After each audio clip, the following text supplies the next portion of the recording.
Welcome, everybody, to episode 88 of UnHacked. Guys, there is something that I love and hate about our new topic of AI. I love it because it seems to have breathed new life into this group. We've been talking about cybersecurity for 2 years plus. And listen, it gets old. We're talking about the same thing in different versions. Now we come on here to record. We're 27 minutes past our intended start of record time. And I can't, you guys just shut up so we can start recording. And you said some things I wanted to have been recording, but I missed it because, as I mentioned, I can't get you to shut up so we can start recording because everybody's so excited about AI. And two of you said, I hate AI. I think somebody said it. It's a love-hate relationship. I'm like, wait. I want to record that. Shut up. And then somebody mentioned something about an employee getting fired, and that went super sideways. So I'm going to do a basic intro, and then I'm just going to turn that loose. I want you guys to talk through what we should have been recording, but I couldn't get you to stop so we could record, if you're tracking me. Anyways, Justin Shelley here, CEO of Phoenix IT Advisors. And since 1997, guys, I'm old.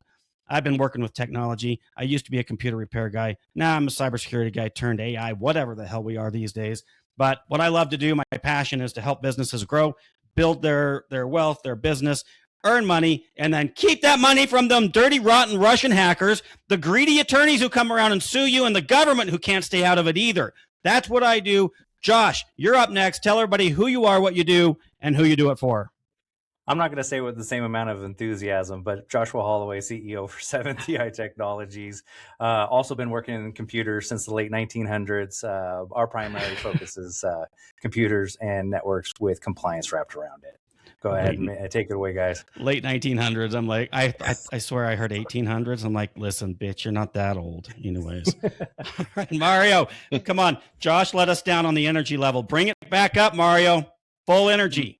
Yeah, Mario Zaki, CEO of Mastech IT, and we help small to medium-sized businesses stay safe, not just from the Russian hackers, but from China, North Korea, South Korea, and the rest of the world. We don't just so many targets have one country that we're focusing on. We're focusing on the entire globe, and we've been in business for a few weeks, and we're still trying to figure it out. Mario doesn't just want to go to one war. He wants to go to war with the whole world all at once. It's a dangerous tactic, Mario. Brian. Remind you of somebody in office right now? Brian Lashmo with B4 Networks, based out of beautiful Niagara, Ontario, Canada. I do all the rest of the crap that these guys talk about, but I also help every single one of our clients in their journey to become a better business by using technology and leveraging technology. And I also remove the headaches and frustrations that come with dealing with technology so that you can concentrate on doing what you do best. All right. Now I'm going to go back to the stuff we should have been recording. Guys, who here hates AI and why? Mario's got his hands up. I want Brian to help me take out the frustration that I have with my technology and I will quote my AI agent that I've been working on from the last couple weeks. It actually sends me a message saying, honestly, I've been leading you down a rabbit hole here. I'm not confident enough in where exactly the setting lives in. So maybe we should go a different way. This is literally what it told me. It's like, I've taken you down a rabbit hole. It's pretty much telling me it's wasted the last, I think at that point it was like 2.5 hours of my time. And it says, yeah, you're shit out of luck. I have no clue. You were missing a specific prompt, Mario. There's a prompt that I can send you that essentially says something to the effect of, never assume you're right, always question your own answers, blah, blah, blah, blah, blah. Give every answer a confidence rating so that I know how confident you are, and always double check your own answer against published standards or something like that. I can't remember the exact prompt, but there's a whole prompt that somebody created, and I just went copy all right, paste. Well, see, you helped me take out the frustration. There you go. Well, yeah. Can I just add, guys? You know how AI works, right? It is not a brain. It is not a consciousness. It is mathematical, statistical probabilities. Period. It has no awareness of what it's saying. It doesn't know if it's leading you down a rabbit hole. It does this like wild ass calculus computation and comes up with the probability of the next half a word of what it should say, and it'll throw out like 100, but the one with the highest probability is what you get.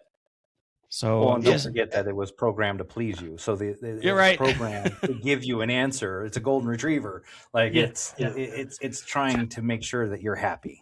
And, Yeah. and don't get me wrong, Even when it's wrong. I've even seen when it's wrong.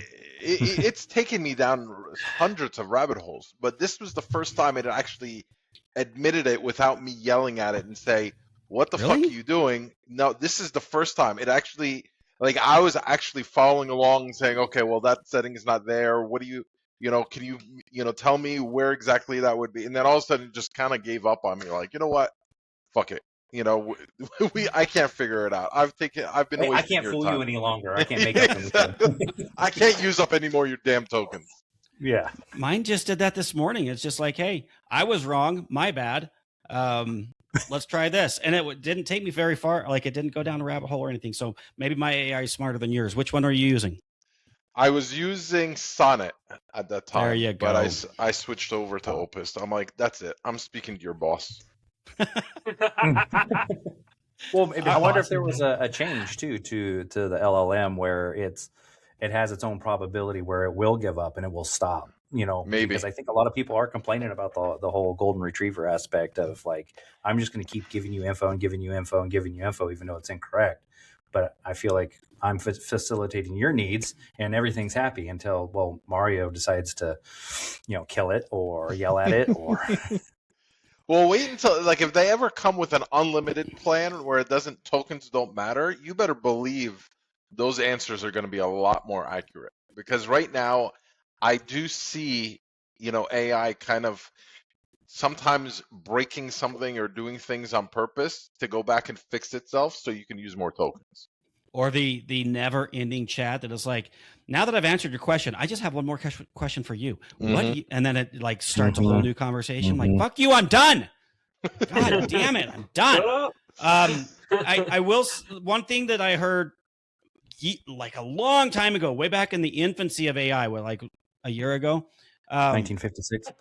somebody said, just assume that the version of AI you're using today is the worst you'll ever deal with, and because it's just always getting better and it's getting better so quickly. So that is true. Guys, do you want to say anything about there was a rumor of an employee who was terminated? I'm just reminding all of us that this is a cybersecurity podcast. AI is way more fun and exciting at the moment to talk about, but I want to remind everybody of the dangers that we face with technology. And it isn't just the outside threats. We've talked about it, but we haven't really talked about. And now we have a real example of an employee who was terminated who left some potential damaging things behind. Anybody want to say anything about it? For security reasons, for privacy reasons, we can't give a lot of details here. You guys have anything you want to discuss on that? Yeah, so no one named names. Nobody That's named not names. allowed. Nobody named names. I mean, yeah, pretty much with the theme of what we're going to be talking about for the next couple weeks, 12 weeks, 11 weeks left, is that it is now much easier to run like a script or a code, that anybody can, even if they're not a developer or programmer, they can easily now be able to go on to a chatbot, ChatGPT or Claude, and have it create a code for them to do malicious activity. Yeah. That's actually a great point because your onboarding process has just become so much faster. You really need to be on top of that onboarding process. And then now you have security audits that we pretty much have to run because they can script whatever they want because they can ask for whatever they want. Case in point, how about a script that keeps trying to log into Office 365 and reactivate a user account? Yeah, and just so that's objective permanence, right? Like every time we go in and disable it, there's a script somewhere on a computer that's on and it's re-enabling it, giving that person access, and you sit back and you watch it and you're waiting, you're killing it, you're finding it again, you're deleting it. And now it's just within the first 5 minutes of that person leaving the room. Yeah. So our onboarding has gone from, we're going to do it right after they walk out to the door to, I think we need to do it about 5 minutes ahead of them, like bringing them into before the, like as they're bringing them into while the they're room. in the room. Yeah. And then IT really needs to be involved now because Claude Code, you can code whatever script you want in the background. You can park it pretty much anywhere. And then you're opening doors or you're opening access to accounts again. It gets pretty scary. Now, does this have to be ran on a live computer, or can they just put a script into PowerShell and says check every 5 minutes if this account is active? Yeah, you can do a PowerShell script. Or you can even do a persistent Windows scheduler, like a scheduled task. And it just fires off every couple of minutes. Like I think right now, there's probably one person devoted to looking at the logs, and probably will be for the next 2 hours. I know. I was just going to say, who of us looks at scheduled tasks on every computer that's being managed? I don't think we've even talked about that one. I mean, it comes into, in a lot of the security frameworks, you do have to look through logs and have alerts and stuff set up. But that actually brings up a pretty good point. Maybe we're all using RMM agents. Maybe we could have it give us an output of every computer's scheduled tasks. Well, and to bring it full circle back to AI, because a human's not going to look at all those log entries. Right. Yeah. And AI should be taught to be looking for those things. Yeah. Yes, absolutely.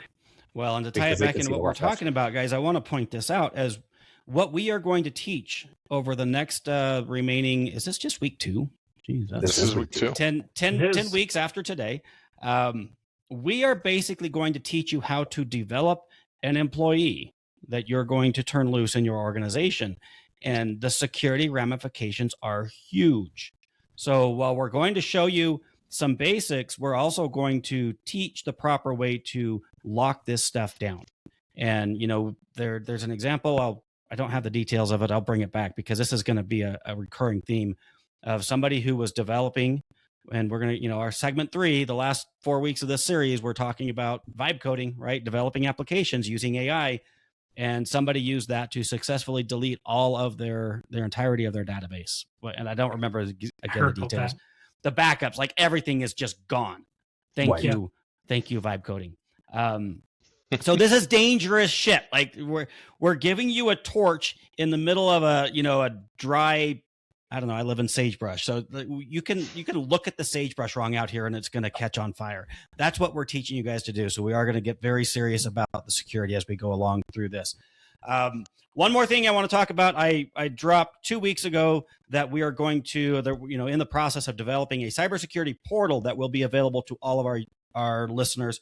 I made a promise that I was going to have you'd be able to log in the first week, and then by today it was supposed to be able to do more. It's not ready for any of that. And I'll tell you, one of the worst, you guys are all started with, I hate AI. Here's what I hate about AI regarding this security portal. In my mind, I had this very simple, basically a checklist that guided you through. Did you do this? Yes or no? Did you do that? Yes or no? If not, here's how to get some help, right? And then I typed that into my little development platform, like, hey, build this portal. And it spit out this thing that was just phenomenal, but it was only like a template. It was all working. You can go and click and you can set whatever. But it's doing great things like, hey, if you want help with this, go listen to episode 74 of UnHacked starting at minute 6. I'm like, well, shit, now I've got to go through all the episodes and figure out how to match it all up or get AI to do it. So anyways, it's going to do way more than I initially envisioned, but it is going to take me longer. And that said, I don't really have much to show off this week other than just, I'm like, God damn it.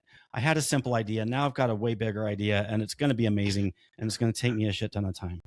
And you know what? And to Brian's credit, I mean, this is a perfect example.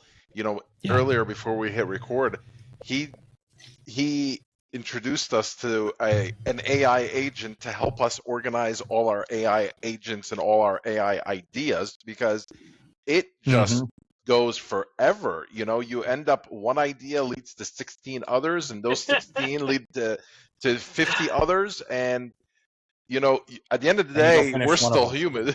We're still human. So we're the ones trying to say, okay, well, I want this to integrate with this, and I want it to click on this and do this or whatever, and then you just forget where you started. So Brian, they have a solution for that, and Brian did introduce us to this, which I didn't know about, and it does help you organize a lot of the stuff. Yeah. Now we're using AI to manage AI. Jesus Christ, where does this end? Guys, today we are going to talk, well, let's back up. So last week, just to remind everybody, we talked about setting up a basic platform. We are not talking about integrations. We are not talking about vibe coding yet. Those are to come. Right now, this month, for the next, previous, the current 4 weeks, there we go. We are setting up an environment where we can safely, securely chat with AI and use it to increase productivity within our businesses. The claim is 10 to 50 times productivity based on what you could do without it. That's a small claim for me because I could do so much. Just the example of this portal that I'm building. What I had in my mind, I couldn't have done with AI, but now because of it, I'm going to build it 10 to 50 times better easily. And I wouldn't have done it at all before because I wouldn't have thought of half of this stuff. So that's what this is the journey we're guiding you through is what can you do? And guys, do you hear it? Because I go out and talk to my clients. I'm like, hey, are you using AI? What are you doing with AI? A lot of them, they're using the chat feature, but they kind of look at me blankly and they say, we don't really know what to do with it. Yeah. Okay. That is the problem that we are trying to solve right now for the next 4 weeks. The majority of people are actually just using it as a more advanced Google search engine. Correct. Or here's the scary part. They just took their client information, they dumped it into that chat. And then they started asking questions, and it's a free account or it's not a secure account. And I just had that conversation with a new client today. Listen, I've heard stories, not firsthand, but I've heard stories of people will be chatting, and then all of a sudden their chat session starts pulling in somebody else's chat, like somebody that they know. I mean, I've never had. This is a brand new. What? Actually, no. I have a really interesting thing that happened. So I invited. I have a door code to get in my house, right? And I shared that door code with somebody, and I don't know how, but she was generating a bunch of images on her chat GPT, and the code would appear in the background of the images. I was like, what the heck? Yeah, I don't know. It was really, really funny. But I don't know. Scary stuff. There's a weird stuff. This is a brand new technology. It's developing itself faster than we can keep up with it. Yeah. Josh, you look like you've got a very profound thought. He gets all like statuesque over there. Distinguished. No, I think Brian's letting onto something here because when we load up like ChatGPT, Claude onto our phones, it does ask for permission to look at data in our phones. So they probably said yes. It's now going through and learning who that person is, text messages. That's scary. And I did send it through a text message, images and written text messages. Again, that's scary, especially who knows what people are sending each other, right? I think maybe we should be a little bit more careful when we're bringing on those apps into our phones and our devices, and it just automatically clicking yes. I just want to get to prompting. And we've already mentioned that in a previous episode, that the courts have given themselves permission to subpoena our chats. Mm-hmm. That is now I'm in trouble. Admissible in court. So be careful. Be careful. Well, that's it. The biggest thing if you're like on social media and you're getting all these advertisements, what are they saying? They're saying, oh well, you can integrate your email, your Teams, and your Slack, and this, and it will summarize this for you in the morning and tell you to do this. Where do you think it's getting the data from? I mean, if it could read your emails and your calendar and stuff like that, it could definitely read your text messages. It definitely knows more about us than we know about us. Sadly, that's true. Who here has gone through the exercise of asking Claude or ChatGPT to get your personality or its understanding of your personality, your writing habits from the chat? Yep. Like I've done it. It's eye-opening and scary. Or tell it to create an image of you that describes your personality. That's what's a fun one too. Oh, but what's also funny is I've asked some of the GPTs that I've built, every GPT I built, after probably about a week of talking to it, I have it generate an image of itself. And one of the craziest ones I have is out of the 8 GPTs I've built, one created a oil painting of itself. And everything else was like a LinkedIn image. This one was an oil painting. And I stopped and it threw me off. Like I was like, okay, I may have to disable this GPT, but I said, hey, like instead of creating a regular image or what looks like a live picture, you picked an oil painting, and it came back and it's like, well, yeah, I'm 63 years old and I'm not a soy boy latte drinking tech guy. And I was like, whoa, I feel attacked. One, I don't drink soy. Yes, I'm a tech guy. You know, I haven't been called a boy in a really long time. Oh, wow. You know, but and the way it kind of came back, and then it explained like its whole life. I was like, okay, I may have to keep this one alive. This is scary. Honestly, Creatively, You it's go. one of the most talked to GPTs that we have. Between our marketing team interacting with them and myself, it is the more widely used one than all the others. Interesting. Honestly, I think after these 12 weeks are over, by then we probably are going to have to talk about how to dial back on your AI and unplug from your Delete AI. your accounts and delete your accounts and go to like northern Montana. I mean, Yeah, you guys have seen the movie iRobot, correct? Yes. Yep. Okay. Enough said.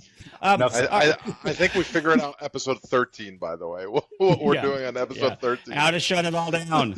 Impossible. All right, guys, we got to get rolling here. This is the problem. This right here is the problem. We can't stay focused long enough to get through something basic because it's life changing. All right, today's agenda. We talked about before how to get things set up. We made an outrageous claim that we're going to back up for the next 10, 11 weeks. And today we're going to just talk about the how behind the examples that we kind of teased last week. All right. So we all had our little setups, and now we're going to dig through those. Does anybody want to volunteer to go first? I'm happy to do it if you guys need a minute, but any volunteers? I mean, I'm down to volunteer for one of my GPTs, but if anybody else wants Take to it go, away, go for Josh. You were the first one to talk. Always a mistake here. Yeah, I know. I'm going to get blown up for this one too. So one of the custom GPTs we did was one that was built around reading legalese. We have a set of prompts that we use that generates a persona, person with, or a GPT with a specific job role, job duties, education. I'm going to pause you, Josh, and I want to get down in the weeds here and pretend I'm an idiot. I've never dealt with AI before. What are you talking about? How do I go in and do any of what you just said? Yeah, so GPT, you're going to make them out of ChatGPT. That's the commonality, right? And in your ChatGPT window, there's an area that says like Explore GPTs, or just it says GPTs along the left-hand side. What those are bots or knowledge bases that have been built by somebody who's decided to share them out, or yourself. Like you can have my GPTs. I have about 8 of them now that we've built out inside our company, and we use them for various things. The way it works is you can build out a persona if you want, which is mind, memory, soul file, where you're basically telling it who you are, what your job role is. You can even upload a whole entire job role, what their tasks look like, what their education level is, and we have a whole profile for building this out to make it a lot easier. Happy to share it. I think we'll probably share it in the 4th week, Justin. So we'll include that one in there too, so people can do this. But what we did is we built one around being able to read and discern legalese, because how many times do we read contracts and they're hard to understand? But I just want to read through the contract or any legalese and get a good understanding of like, what are my limitations? What are they really talking about? Where are my gotchas? What should I be worried about? That one right there probably saves us 5 hours a week per person. And there's 2 of us who use it. So 10 hours a week right there. And the 2 people who use it is going to be your highest payroll in the company for us, because we're going through contracts, we're looking at policies, procedures, insurance policies, and we're trying to break down, not just for ourselves, but for our clients too, what is that truly saying in standard, I hate to say this, standard human speak, and taking the legalese out of it. And obviously, like, we're not attorneys. It's not an attorney. We typically will always follow up with a disclaimer that, take this to your attorney and have them interpret it as well. But we at least get a better understanding because we broke down that language. That's one of the most useful tools I think we have. So I had Pretty good. I was muted because I was choking over here, and then I couldn't jump in and talk. All right, Brian, Mario, you guys have any thoughts on that? And if not, volunteer somebody. Go next. No, I think that's pretty good. Yeah. Yeah. The only thing I was going to add is maybe that, like what Josh was just describing. One of the I've done something similar, and I never even thought to mention it here, but sometimes these contracts are extremely long, multiple pages, and I only care about like, will I be restricted in doing anything, for example, or how long is the term, or is there any gotchas I should be aware of? Because let's face it, most of us are not going to read a 30-page document, and most of us just blindly sign or just hit accept, right? But if you're looking through terms and conditions on a piece of software you're about to use, you could copy the entire thing, paste it into something like that, have it already pre-programmed to look for key things. And sometimes they bury things underneath the section that you're like, oh, I would have never thought to look there for, my limitations. Well, that's page 175, paragraph 26, subsection C, where you basically just gave up your first one. Yeah. Exactly. And the beauty of this is you have a conversation with it. So you can literally just say, find me the terms, the terms and conditions for cancellation. And you don't care about the other 80 pages that it's going through. You just want to know exactly. You can say, find me that part and explain it to me in layman's terms. How do I get out of this contract? And or what are my exclusions? What's not covered?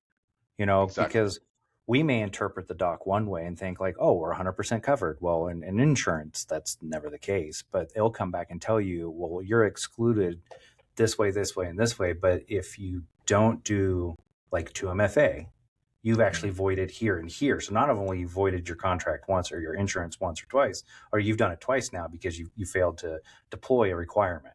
So like, what are my requirements? What are my exclusions? What are my cancellation policies? And then it will read and list that all out. And we've even gotten it to the point where we get a nice, shiny, pretty little report that's a one pager. We can go through that and be like, okay, here's some key highlights. Here's those locations. Got it. Now let's try and read and understand this too. So I'm going to throw a cautionary tale at this. I was working with a prospective new client. It was a healthcare organization. And so, if you're doing work with healthcare, you have to have it's called a BAA, Business Associate Agreement. And I said, I've got one I can send you. If you've got one that you're using, go ahead and send it my way, whichever. They sent me one and I was in a hurry. I was out of town. I threw it into ChatGPT and I'm like, hey, summarize this. Tell me if there's anything I need to worry about. And it came back with like red flags all over the place. It's like, don't sign it. It says this, it says that. It shouldn't do any of this. And so I'm just like, I don't have time to go through it. So I'm just like, I damn near lost this agreement over it because I didn't act. And then a little bit later next week, I come back and I read through the BAA and I'm going through it myself line by line. I'm like, this is just a standard BAA. There's literally nothing in here that should have been flagged. So, I mean, it was one of multiple examples where, you just have to be careful with the advice it gives you. It wasn't really a true hallucination. I mean, maybe kind of, but it was telling me that I needed to worry about stuff that is just standard stuff. So yeah, Josh, I do a lot with legal documents and AI, and I'm not going to go through all the details there, but you do have to be super careful. Yep. It can break it down. To kind of tie the summarize. two. Yeah. But to tie the two in for like Josh's point, like if you have a custom GPT, you can tell it to focus on certain things, or maybe you tell it we're located in like New Jersey, California, or whatever. Focus more on local laws than because it can give you a generic. Oh well, if you live in Massachusetts and you're over 13 years old, you're going to be excluded, something like that, where it may not apply. So when you create a custom GPT, you don't have to give it those regular prompts that you may. Mine was a custom GPT that knew everything about me, my business, my clients, my everything about me. So it was it was odd. This was surprising to me. Well, it also would pull in, just like what Mario was saying, is if it knows everything about you, it may forget that you have an office in, say, Nevada, and you have an office in California and it just focuses on Nevada law versus California, or just focuses on California and not Nevada, and then you start getting misleading information. I've seen that, and it warrants deeper, longer conversations. Yeah. There's a And lot then of also somebody you pay hourly to. I was going to say, there's a lot of You're precautions we can right. take. There's a lot of benefit to it, but be careful, because mine, I had taken all the precautions. Not my first rodeo, and it was way off base and almost cost me a client. So, okay, moving on. Next, Brian or Mario, raise your hand. Who wants to go first? I could go next. Oh, you both were simultaneous, but Mario Dude, spoke. you Brian could've only planned raised his it. hand. Mario, you win. Go. So for us, we helped, since we work with a lot of construction companies, one of them was giving us, asking us, like, how do we use, AI? And we made it simple, just to kind of help them manage, their time wasted and documentation. And in some cases, their documentation was very messy. It was originally taking like stuff like foremans and stuff like that would text updates, or PMs would write messy notes, and they wanted to keep track of like labor hours, end of day reports, and stuff like that.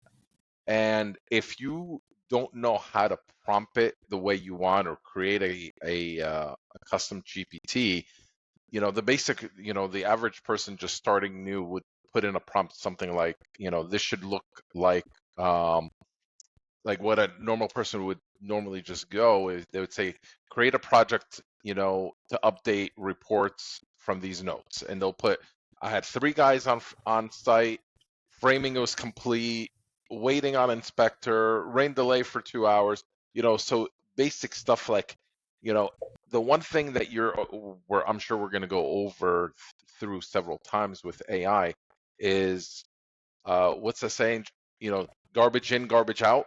So whatever, the more detail you give it, the more detail it's gonna give you back. So that's probably one of the most important themes that we're probably going to go over within the next couple of weeks. Something, instead of like, like I said, create a project update report from these notes, you would want something like, you are a construction operation coordinator creating a daily project report for management. Organize the following field notes into a professional construction project update.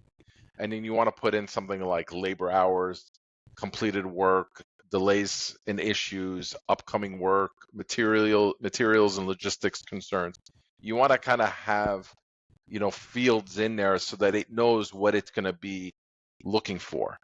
And one of the most important thing, and I think I don't know if we've discussed it on air or off air, is when you're putting something like this together, you want to always end it with, ask me any questions that can help you put together this report, and by you adding that in, it goes a long way, because you're pretty much told it, like, think of something, think of things that you want to ask me to make this even better than what I provided you. You could also include something like, also mention to me anything else that you think would be useful to include in this report. So you can point it in one direction, or you can give it a little more broad and say, come up with your own stuff as well. Yeah. I was going to say, for that part, you can also add, think before you respond. Mm-hmm. And then that actually adds an additional level of it actually ingesting everything you're saying before it comes up with a response and before it begins to ask questions. It's an odd thing to add to the beginning of the prompt, but I've seen it add time to where you just see it's chugging along before it just spit out a response and questions. So if you just say, hey, think before you respond or ask the questions, and then go with your prompt. Another thing that you can do for a lot of these is that even at the beginning, if you're doing something that's really complex, you can first issue a prompt to do research and turn on the research feature of the AI. So each Claude and ChatGPT have a research function where, instead of just doing a quick cursory check on the internet, it's going to start checking like 100, 200, 300 deep sources and really putting together a deep report for you. And then you could use that as the basis and say, okay, now using that research, and then start asking questions, and it'll give a better answer. So for example, in your case, Mario, you could say, go do research on how good reports are written, what works, what doesn't, what are the best reports being generated, and the ones that are selling the most or whatever, converting the most, and do the deep research. It'll go do the research. It might take 15, 20 minutes, come back, and then it's going to use that research. And you can say, okay, using that research now, right, build your bot. Yeah. Yeah, it will still take, and I agree, it will take a couple minutes longer than it would normally if you don't put that in there. But it's not just delaying you; it's really doing research, and it's checking, thousands upon thousands of websites. I think one of I forgot what the exact number was, but I think Reddit was like their number one source for ChatGPT that it checks. Yikes! That's scary. Yikes! That's scary. That's a dumpster fire. You can watch Maybe it. I mean, if you're your paying prompt, attention. look at Reddit last. Exactly.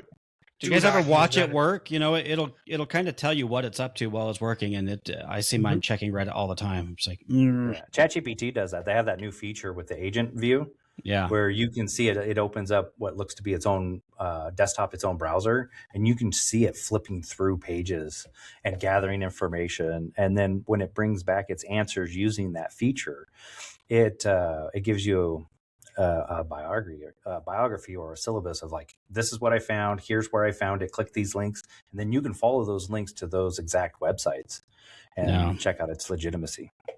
I never saw that. What mode is that? So if you go into ChatGPT and go to a new prompt and hit the plus on the prompt, and then it's like agent mode. Yeah, and then it's agent mode. So then I think you also have to, when you go into agent mode, you sometimes it's at the top when you hit the plus, and then sometimes it's not. I've seen it not be where you have to click on or hover over some of the other fields, and it'll give you agent mode. Yeah, I've used agent mode I didn't set it to where I can see what it's doing, but I've used it where it'll open up a browser and you can actually get it to do certain things for you, like go into my Outlook settings and change my away message to do that, and you'll actually see it go. You would have to log it in. That's You'll see it actually do it, and I played with it. I'm like, wow, this is pretty cool. Then I'm like, I wonder when I can start getting rid of my guys. I'm going to rein you in, Mario. God damn it, you're getting ahead of us. This is segment 2. We're going to talk about integrations and letting AI. Right? Yeah. Firing people. It is. Yeah. No, I've used it to go in and I have let it go into my browser and do stuff for me. We're going to come back to that one. All right, Brian, I think it's your turn. Yeah, so my topic last week was just this custom GPT that I had made that essentially takes a quarterly objective that I have and helps me brainstorm through a 7-step process on breaking it down into a really good quarterly rock or a project with milestones and action items with concrete results. And the way that I did that is using the same method Joshua did. Now, normally today I would probably use Claude, but I have not yet done a custom GPT in Claude yet. Effectively, a custom GPT in Claude is the project. So if you go into Claude and there's a project section, that's the equivalent of a custom GPT in Claude. In Claude, in ChatGPT. In chat, so my bot was created in ChatGPT, and I did the same thing that Joshua did, which is essentially you go to My GPTs, left menu, explore GPTs, then in the top right corner you go My GPTs, and in there you have different sections. One of them is an instruction set, which is which you essentially tell it overall what it's going to be doing, and then there's a section to upload files. And so my custom GPT, the way I had built it, was essentially I created 7 different text files, which is the order of what my 7-step process that I wanted to follow, and said, going through a 7-step process in the instructions, I'd say we're going through a 7-step process. Each process has its own file attached to this GPT. Go through each one of them, and then essentially it stepped through each file. So each one file, for example, is just like coming up with the talking about the objective. What is it you're trying to do? Brainstorming that. The next step one was, why is that important? And brainstorming why it's important and make sure that you report that. The next step was breaking a bigger issue into the bigger objective into sub initiatives and what would be involved in that. And the third one was taking each of those sub initiatives and breaking them down into actionable items. And then the sixth step, I can't remember where I'm at, but the next step after that was figuring out who's going to be assigned and how long each would take. And so it went through this 7-step process. And at the end of it, it would essentially spit out a document that said, here's your entire initiative with dates, deadlines, who's responsible for what.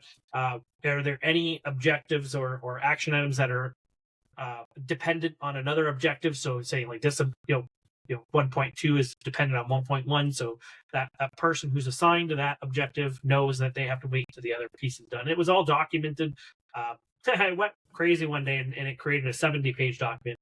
That was too much, so I told it to bring it down to a more bring that back down to a more reasonable data set. And of course, it was iterative. Like the first time I created the bot, it was hot garbage, and then I was like, I actually used ChatGPT to help me build the text files that I was going to upload. I was like, okay, this is what I want to do in this step. Help me build a text file that I could upload to the custom GPT that will give me this output. And it would generate this big, long file. And I'm looking through it going, I would have never thought to do any of these things, but obviously it knows itself better than I do.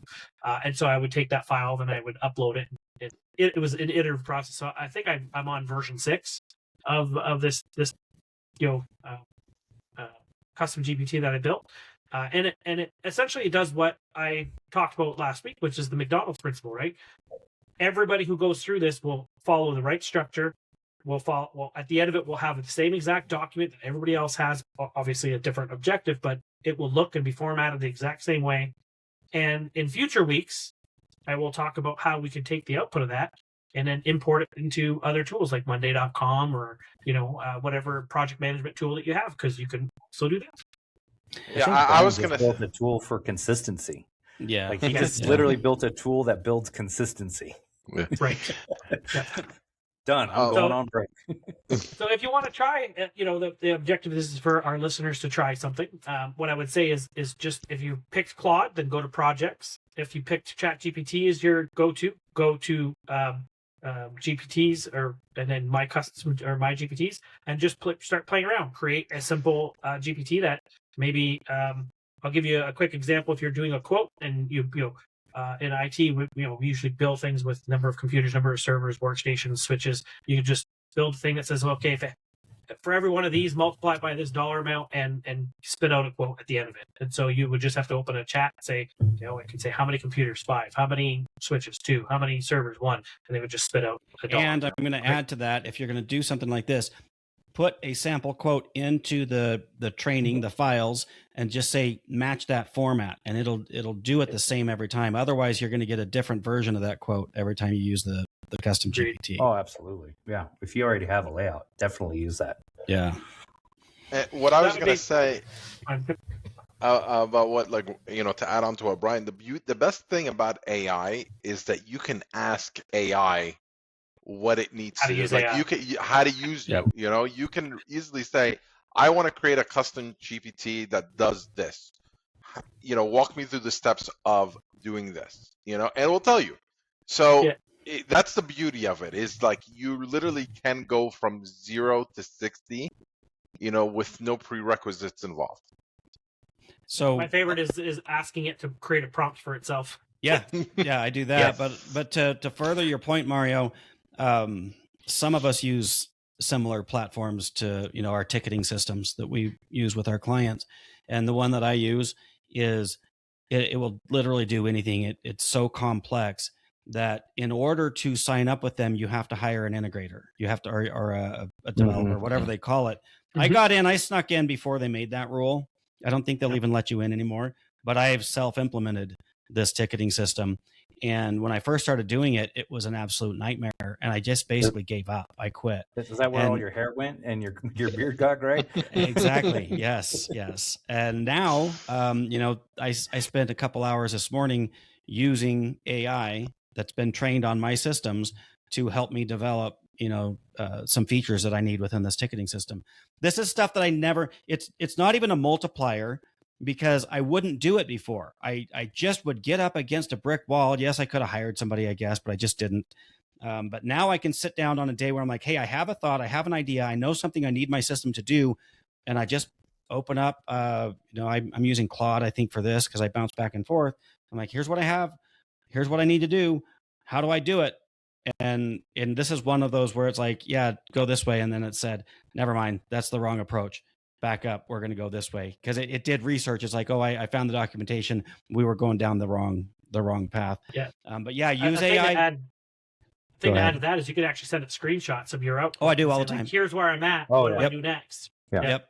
I do all the time. It's crazy the doors that it opens. So it's, I made this claim of 10 to 50 times and it's like, I don't even know what claim to make because it just allows us to do things, at least personally, that I simply couldn't do before. That said, I'm going to walk it all the way back. Brian, were you done? I didn't want to cut you off. Okay. So I'm going to share my screen and I'm going to walk through the platform that I use. And I know that most people are listening to this, the audio version, but we'll get some social media content out of it. Maybe Leanna, that's you. And then, if you want to go back and watch the videos, great. Otherwise, we're going to put all this into a document that you can download. So let me go ahead and share my screen. And I want to see Microsoft. No, I want to do a window. And I got to figure out how to use my own podcasting platform here. There we go. The infinity window. Hello, infinite. So what I've done for, my example throughout this series is going to be how I have, put together this podcast, because guys, it is a wildly time consuming project that I don't get paid for. I do like to mention that. One of the tools that I've used, this is basically a custom GPT. You can do this in Chat GPT. You can do it in Claude. You can probably do this anywhere. But I've mentioned the platform that I use is called HATZ, HATZ.ai. I don't get any kickback for promoting them, but I just find this tool very useful. We And should. so They should be sponsoring this shit. they should. I'll get a hold of Jimmy later and I'll hit him up for it. But for now, he was actually on an earlier episode of UnHacked way back when. I don't know if you guys remember that.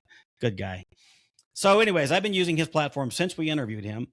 And this is what it looks like behind the scenes. We've got the purpose of this is to publish an episode of UnHacked. And so the first thing I do, I've got some AI training. I've got a document in here that gives it some background about what I do and why, who the audience is, that kind of thing. I tell it that the task is very important. And this comes from, by the way, they have prompt templates.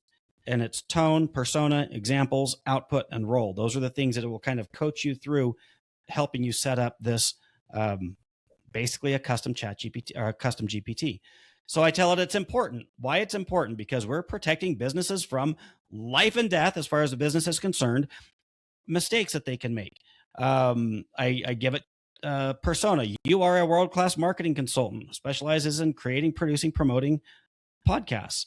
And then I say, please structure your response in the formats below. We're going to come to that based on the provided transcript. And then this is a variable, and I'll show you where that comes into play here in a second.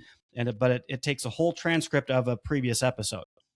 And then this is what I want it to do. Create an episode title, and I give it specifics about the title. If we have a guest, I want it to put the guest's name. If the guest, if the hosts are just Justin, Brian, Mario, and Josh, you made cut today because you've been here twice now. Yes. Then, well, actually what it means is you don't get your name in the title. So I guess that's bad. But anyways, Damn it. anybody outside of that should have their name added to the title of the podcast.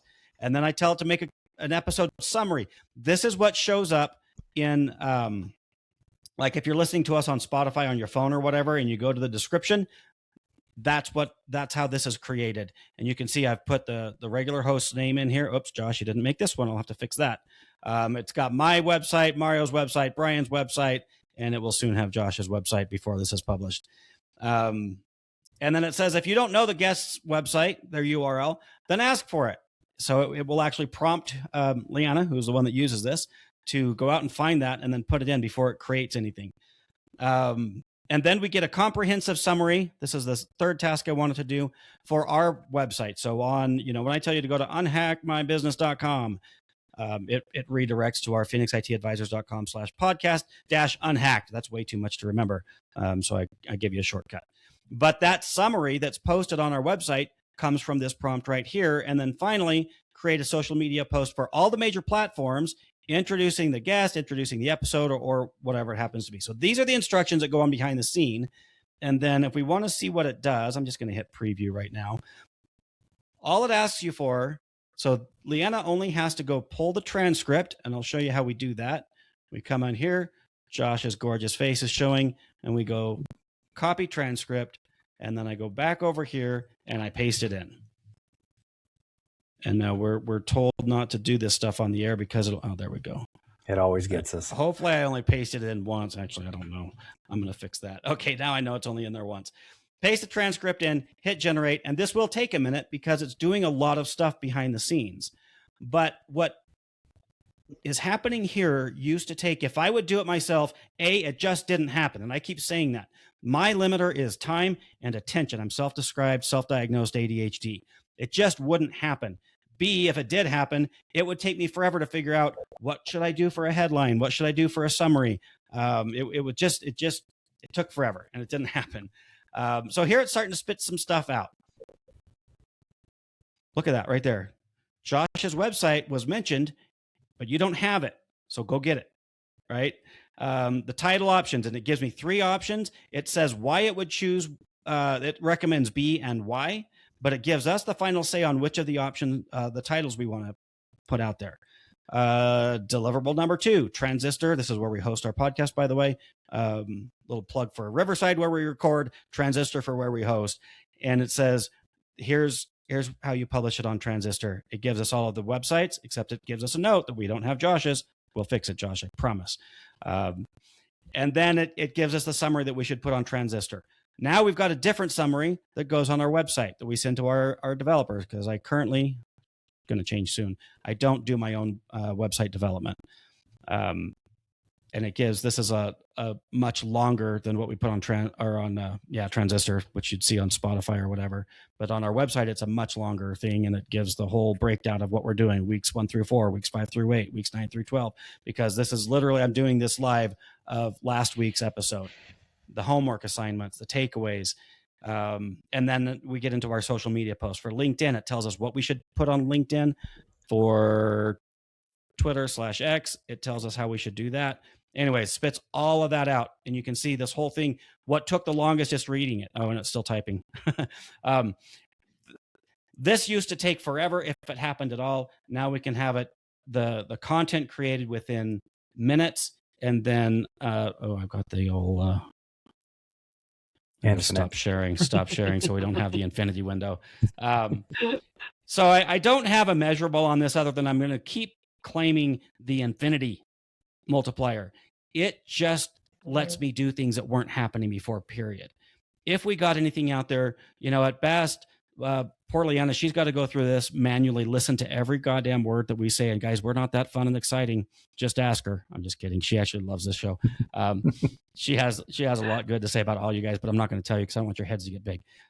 So she goes and listens to everything that we say and makes notes, just manual notes. She'd be like, this was a good point. Maybe I'll clip that. And then she'd go back in and she'd cut it, and then she'd have to export it, and then she'd have to put it up on the social media platform, and she'd have to think of something to say that was clever or whatever. It took her, that would be like a week-long process that now she just does. When we're done recording, if she doesn't have something else going on, this is all done and scheduled in minutes, maybe an hour. And more importantly, consistent, same over and over and over again. If she's not available, somebody else can take over that role. Correct. And be able to continue doing it exactly the same way. And I don't want to minimize that, because you're absolutely right. The consistency is key. That it happens, consistence, right? That it's done the same way consistently. Right. And most importantly for me, with my limited capacity, my ADHD brain who can't get shit done on a good day, it just wasn't happening. No. Right? I mean, I handed it over to Leanna, and then at least it's happening, but not in any structured way. Actually, she's really good at this kind of stuff, so it was fine. But she went kicking and screaming. She will not like that I'm outing her here. I don't think she's listening, but she will. So when I first started trying to get her to use AI, she wouldn't do it. She's like, no. I can do a much better job. Now she pumps this stuff out in minutes, and she loves it. So, all right, that's my example. I'm going to keep building on this because this is just one way that I use AI. I do use Claude. I use Chat. I use all three of them just for this podcast, and we're going to get into that with the final big reveal. I'm going to have something for you guys next week. I'm going to make the promise again. Some version of an improvement on the dashboard. Just pick one thing to deliver. I'm not even going to claim it right now because I keep messing up. But I will just to show what I'm talking about again. If anybody is looking at this online or YouTube or whatever. No, not listening, watching. That's what I'm trying to say. But I'm also multitasking, which I suck at. So we're going to go share the window because that's the only way I do it. We could get the infinity window that you can see. Yeah, we should all start dancing to this. What's Brian. Inception? Yeah. Oh, those are some good AI agents you got there. Wow. a window within a window within a window. Anyways, enough of that horse shit. This is the dashboard where I came up with something in my mind very simple. Now we've got all of the security controls across the top here with a little meter on, how are we doing on this control, this control, this control. And I'll come back to the numbers up there, but your recommended next step, instead of looking at a list of 100,000 things to do, Josh, average framework, how many controls, how many different specific things have to be checked or implemented? Hundreds. You can go anywhere from like something as low as 17 all the way up to 416. And if you go into subcontrols, you can get up into 600, 700s. So yeah, it gets daunting. Nobody wants to hear that all at once, right? And so this has got it actually has one thing. Recommended next step, singular. Put endpoint protection in every work computer, right? And it tells you how to do it. It's got to start this task. And then it's like, also worth doing soon. So we've got, do this number one right now today, and then just put it on your radar. Here's a couple more things here with some recent wins. You already did this and it reduced your risk by, $200,000. So I'm going to come back now to the estimated risk. When you go in here and you put in your business profile, the information about your company, then you have what your risk would be worth if you were to be attacked in some way. And with every step you take, you're reducing it by I'm going to say it's an estimate. Nothing's a guarantee. There's even a disclaimer on the bottom about it. But there is a very real value to the the security controls that you put into place, right? You really are helping your financial situation, or at least the potential for loss. So with everything you do, it weights it. It gives it a dollar amount. So based on this sample, $721,000 of reduced risk. You still have 1.9 million left to go. So let's not pat ourselves on the back too much, but good job for getting 721 down. So that's what I'm working on. It's a lot. I think this will be a very useful tool. I hope so. Regardless, it's going to be my, what I demonstrate for our project here when we get to phase 3. Guys, that's kind of it. We're at the top of the hour here. And we're at the bottom of the hour, but the little ticking talk meter says we've been recording and yammering on for an hour. So we're going to move to close. We're just going to go with final key takeaways. Anything that you didn't say or that you want to emphasize, keep this relatively brief, and then we're going to say goodbye and we're going to sign off.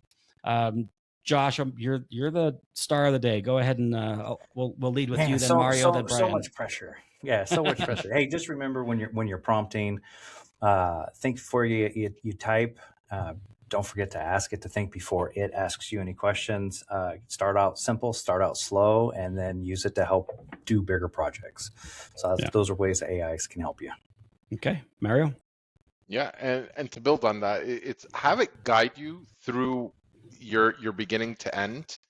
Let it build some steps for you and have you interact with you, and you can, there's a lot of times where you can actually depend, I know ChatGPT, I think, is probably the better of the two, or of the several, is you could actually just have a conversation with it, and you switch over to conversation mode, not just text to speech, but you could actually have it talk back to you and discuss it. My wife, for some reason, hates it when I talk to my ChatGPT. I think she gets a little jealous. You picked the girl's voice, didn't you? I of course I picked the girl's voice, and I called mine Bertha, and she just, once she hears "Hey Bertha," she gets really pissed off. She's like, "Can you turn her off?" You're willing to talk to her, but you're not willing to talk to me. Wait, You is she know, okay I'm with like, you turning her on first? I tell her at least I could turn her off. You know, but you know Just we'll wait leave till it there. Bertha's a physical robot, Mario. Exactly. Coming But my soon. point is, interact with it. It will, if you allow it to give you feedback and conversate, and then you go back and stuff like that, and you can feel free to tell it. You don't have to agree with me, because these are by design out of the box. They're programmed to agree with you, so you can tell it, hey, listen, I think the sky is purple. But like, yeah, I could see that. Tell it to push back it if need be. Mm-hmm. All right, Brian. My only recap, or my only biggest takeaway here is, listen, I have ADHD. I struggle a lot with following instructions. No, diagnosed. As an adult, though. HIPAA violation. HIPAA violation. One of my biggest frustrations, I struggle following instructions. Like, if I get a stack of notes and it says do this, like, I'm like, too much. So I've started getting into the habit of saying, I want you to walk me through it one step at a time. And when I'm done that step, you feed me the next step. Same. And in the meantime, I can be like, here's a screenshot. I'm confused. What do I do next? And it will be like, oh, yeah, here's the error you got. That's because of this. And it will walk you through it the whole way. I have been able to get way more accomplished just following that silly little trick of, because I used to just say, like, give me instructions on how to do that, and it would just spit it all out, one big giant document. And I'm like, oh my God, I don't want to do that. And I walk away, right? And now I'm like, just one thing at a time, bite-sized, and I want you to interact with me as I go along and work with it. And holy crap, that was a game changer right there. I can get so much more done now because it's just one instruction, one thing to do, and my ADHD brain loves that. Yeah, I'm not the only one. Takeaway. I'm glad you said that. I'm not the only one. I don't want to admit it, but I do the same thing. Because that's why your key initiative generator works the way it works. Yeah, because I've used it several times, and I'm like, that is why it works this way. Yeah, it's great. It's great. All right, so I'm just gonna say start, guys, and I know that this isn't new. People have been doing this. You're doing something with AI. I understand. What I'm asking you to do is get serious.